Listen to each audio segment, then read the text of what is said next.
thank you. If you look at what we do as a company, we really build software-based infrastructure that is available in any cloud. It can be building cloud on-prem at the customer, or even cloud-prem, as the new word is, where you can take our software to the hyperscalers.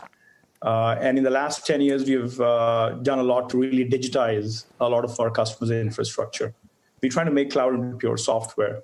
And it's what you ask is a very meaningful question about how we are helping our customers, but more so, what are we going through as a company? We have about $1.5 billion of annual billings, and it's a very handful of companies that actually have this kind of a software billings. In the last year and a half, we have been transforming our own business model to subscription, because we were really looking for what would happen if customers really want to run their software on-prem and off-prem.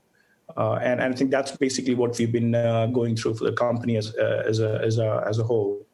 Now, we have been at least supporting millions of desktops of our end customers in the last several years. It's about 20% of our business.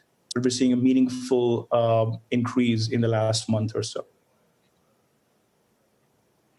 So you guided down pretty sharply for billings and revenue last quarter. And some of the analysts we talked to say you were one of the first to spot the weakness in Asia. So I wonder what you're seeing in North America right now, since you have a pretty good handle, it sounds like, on what companies are doing with their IT budgets and spending to build out things like servers, and how you project North America ultimately is going to recover.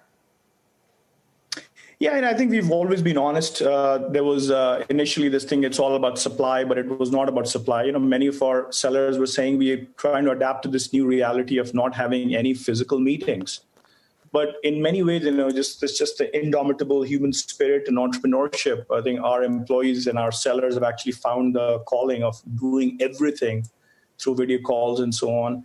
And infrastructure is one of them that you still need. I mean, it's education and healthcare, and most of these verticals are looking for ways to digitize themselves. Like case in point is Qualcomm Federal. It's a very large development shop from Qualcomm working for the federal agencies, and they had to bring things up in less than a week.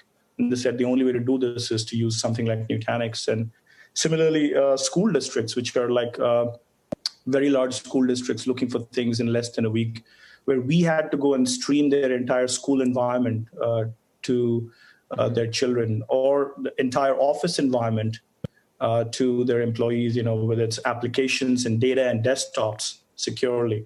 So it's been a really good thing for us in the last 1 month to learn to really do things digitally and virtually.